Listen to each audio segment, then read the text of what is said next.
contact her if you want to get more information on this.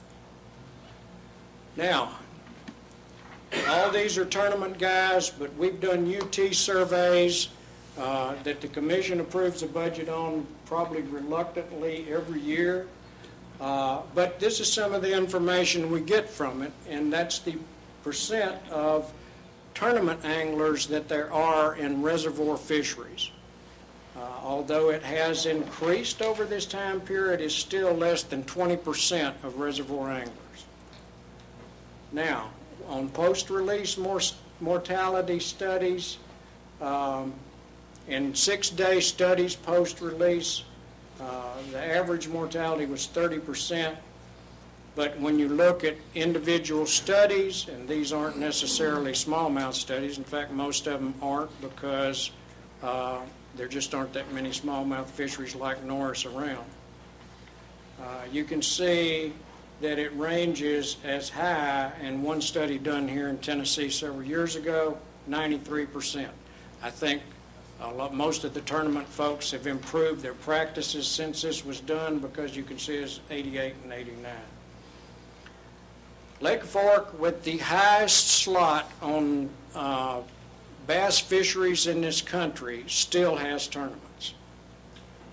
38% mortality in 1999. As high as 90% in that study. Now, in 2002, the Bassmaster Classic was held in Lay Lake in August. Now, we've already agreed that this is the worst time of year to hold a tournament. But they had mortality rates approaching 100%. And this is the one that you see on TV being televised. They don't hold tournaments on Lay Lake in August anymore. And that's, we're also developing a trophy fishery for muskie. And this is just downstream from Norris. It will be on the map of every muskie fisherman in the wintertime from Minnesota to Michigan, because they'll be able to come down here and catch muskie as bigger than what they can catch at home. And in addition, this is not the first high slot that we've done. The commission just approved a high slot on rainbow and brook trout on the Caney Fork at the same meeting that they approved the Norris regulation.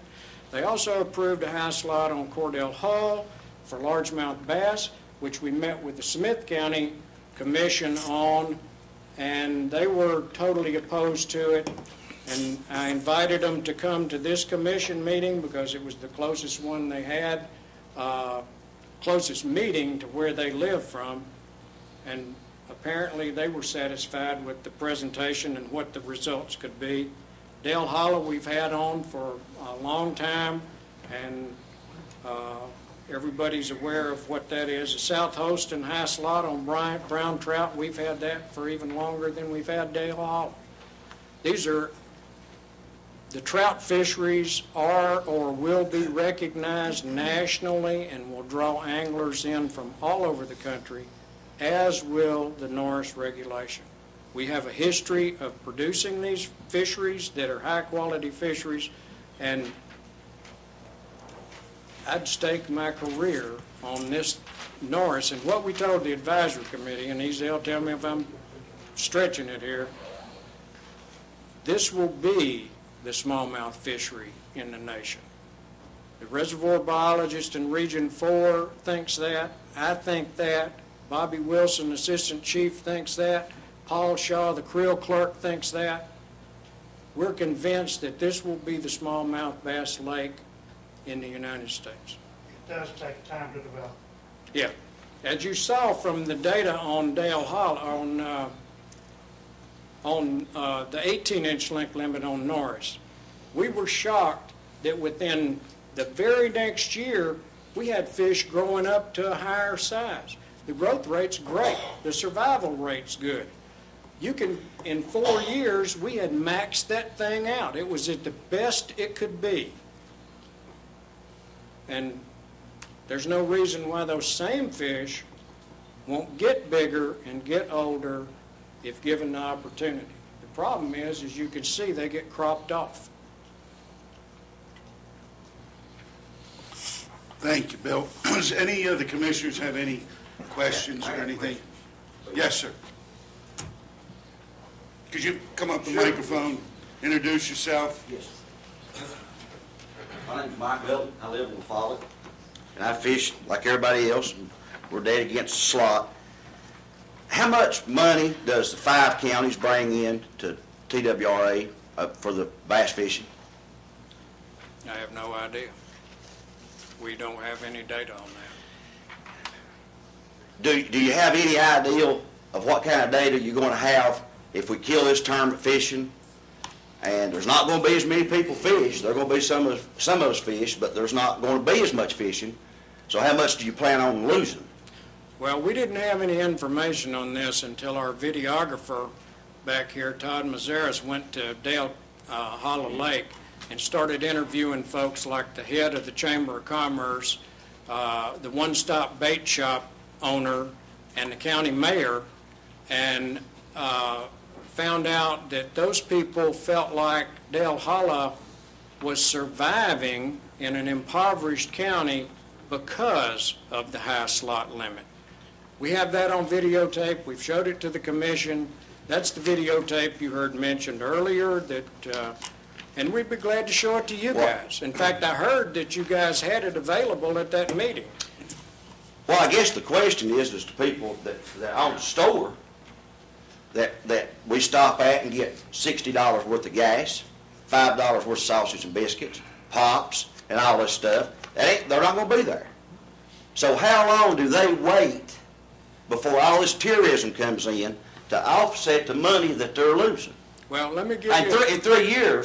In 3 years, or 2 years, are you going to come back down here and say, we screwed that up, they ain't no 22-inch fish?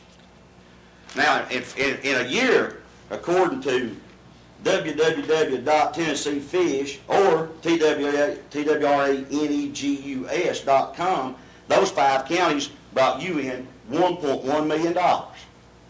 And you can look it up. Okay, but that's from our creel survey that Paul Shaw does, and that's from all fishermen, not tournament fishermen. That's from crappie fishermen, brim fishermen, carp fishermen, everybody under the sun. And that's going to reduce. But you still got people who's going to suffer until you think you get all these people from Ohio and Alabama and all these people come in to fish. What is these people going to do?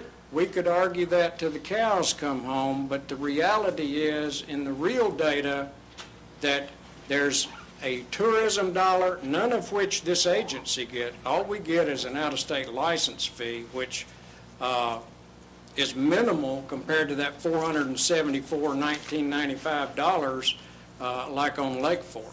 Well, this is it's well thought through. So what is the plan if it don't work? What's the years? Okay. How many years we go before? One thing that fishermen never realize when we do a length limit is it's not cast in stone. If it's not working, we're not going to continue it. But we have several bodies of water and several streams that we've done it on that it works every time. And the beauty of a high slot is it allows you guys, whether you want to admit it right now or not, to continue to hold tournaments. It allows a trophy fisherman to go out and maybe catch a big fish. It allows people that want to harvest fish to be able to take fish home and cook them.